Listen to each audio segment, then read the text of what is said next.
Selamat datang kembali di pembahasan mendalam kita. Hari ini kita lanjut nih, kita fokus ke bab 6 dari materi yang Anda bagikan. Tentang pengembangan kepemimpinan strategis ya. Kita akan coba bedah skill-skill kuncinya, terus gimana cara ngasahnya. Iya betul, bab ini menurut saya penting banget karena dia nunjukin kalau kepemimpinan strategis itu bukan cuma soal tipe atau gaya bawaan gitu aja, Oh, oke. tapi lebih ke serangkaian keterampilan spesifik.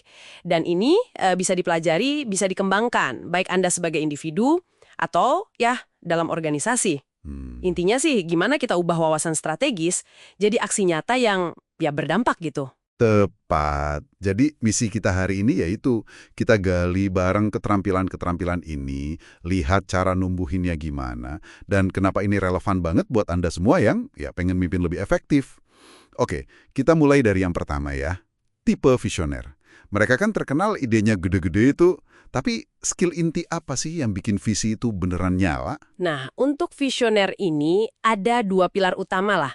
Yang pertama itu berpikir kreatif. Berpikir kreatif, oke? Ini bukan cuma punya ide liar ya, tapi lebih ke kemampuan ngelihat pola baru, hubungan baru antar konsep kayak contohnya Amazon tuh.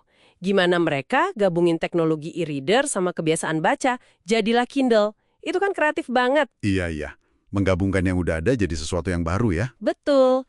Terus yang kedua, ini nggak kalah penting, menginspirasi orang lain. Nah, ini dia. Visi sehebat apapun, kalau nggak bisa disampaikan dengan cara yang menggugah, ya percuma. Perlu bensin emosional gitu, kemampuan memotivasi, bangun keyakinan, seringnya lewat cerita, narasi yang kuat.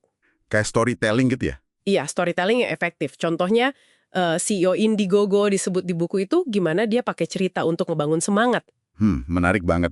Tapi ini, kemampuan menginspirasi ini, apakah ini murni bakat gitu? Atau bisa dipelajari sih sama orang yang mungkin ngerasa, saya nggak karismatik nih. Wah, ini pertanyaan bagus. Dan jawabannya sangat bisa dipelajari kok. Oh ya? Gimana caranya?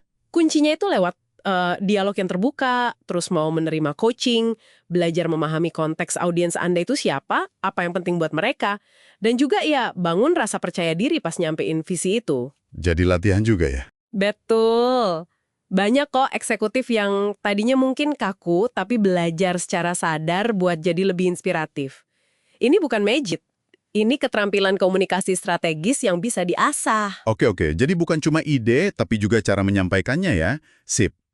Sekarang kita geser nih.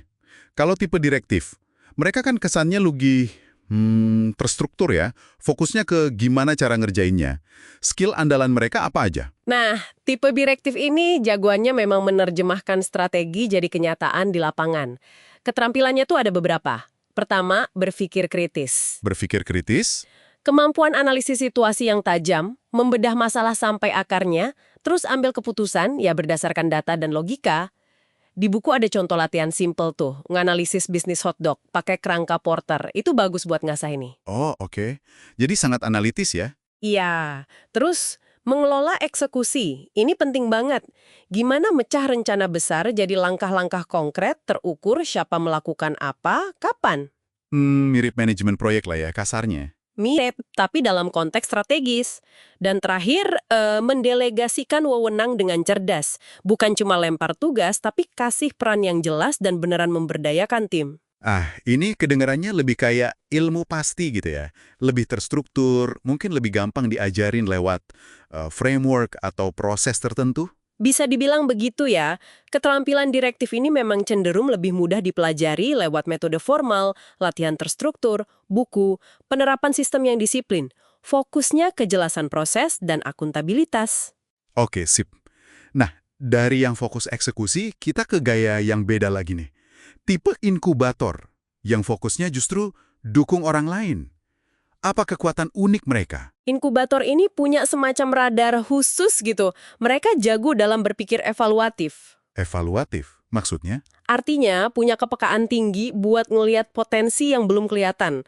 Baik potensi dalam diri orang lain, talenta terpendam, maupun peluang bisnis baru. Mereka juga sangat menghargai keragaman. Oh, diversity ya? Betul. Sadar banget kalau sudut pandang beda itu justru aset, kayak contohnya inisiatif Goldman Sachs yang fokus ke pemberdayaan perempuan, itu kan contoh bagus. Dan yang krusial nih, mereka piawai memberikan sponsor. Memberikan sponsor, bukan sponsor acara ya? Haha, bukan. Maksudnya secara aktif itu ngebuka jalan, ngedukung, jadi champion lah buat kesuksesan orang lain atau inisiatif baru. Ini butuh keahlian coaching juga biasanya. Menarik. Ini kedengarannya butuh intuisi sama pengalaman yang banyak ya? Gimana cara terbaik numbuhin radar inkubator ini? Betul sekali. Pengalaman dan exposure itu kunci. Semakin sering Anda berinteraksi sama orang dan situasi yang beragam, misalnya lewat networking, proyek lintas fungsi, makin terasa kemampuan evaluatif Anda. Jadi harus terjun langsung ya? Iya, tapi tantangannya gimana jaga keseimbangan? Punya wawasan luas itu bagus, tapi jangan sampai kehilangan kedalaman di area yang memang penting. Itu seninya. Oke, paham. Nah, tipe terakhir nih, kolaboratif. Di zaman sekarang yang serba terhubung gini, kemampuan mereka pasti krusial banget. Apa senjata utama mereka? Tepat sekali. Di era sekarang, kolaboratif ini penting banget. Kekuatan utamanya ada di berpikir sintetis. Sintetis, kayak kimia. Bukan, maksudnya jago menggabungkan ide-ide yang beda-beda dari banyak kepala jadi satu solusi bersama yang lebih kuat. Mencari common ground, titik temu. Lalu, mendengarkan aktif. Ini penting banget. Sering dari ini. Tapi kadang susah ya prakteknya. Betul. Ini bukan cuma diem pas orang lain ngomong, tapi benar-benar nangkep makna di baliknya, nuansanya, emosinya. Tujuannya ya bangun trust, kepercayaan. Dan tentu saja, kolaborasi itu sendiri. Ya, intinya ya. Iya, kemampuan memfasilitasi partisipasi semua orang, ngelola dinamika kelompok yang kadang rumit, dan yang penting, rela berbagi kendali demi tujuan bersama. Kemampuan mendengar aktif itu kayaknya fundamental banget ya buat kolaborasi yang beneran. Nah, cara paling efektif buat ngasah skill set kolaboratif ini gimana? Kabar baiknya, keterampilan ini sangat bisa dilatih, terutama lewat praktek langsung dan simulasi yang mirip kondisi nyata. Contohnya, program client service model di Aeon yang disebut di buku itu bagus banget. Oh iya, gimana tuh modelnya? Kita sengaja menempatkan orang di studi kasus yang realistis, kompleks, terus ngasih feedback yang intensif. Jadi orang dipaksa buat praktek langsung, dengerin, sintesis ide, navigasi dinamika tim, sangat efektif. Wah, keren ya. Oke, jadi kita udah bedah nih, per tipe kepemimpinan strategis dan skillnya. Sekarang, gimana kalau dari sisi organisasi? Gimana caranya sebuah perusahaan bisa mastiin mereka punya pasukan pemimpin strategis yang pas? Nah, ini langkah penting selanjutnya. Kuncinya, organisasi perlu diagnosis dulu. Tipe kepemimpinan strategis mana sih yang paling krusial buat konteks mereka saat ini? Industrinya apa, tantangannya apa, budayanya gimana? Jadi nggak bisa pukul rata ya? Nggak bisa, harus disesuaikan.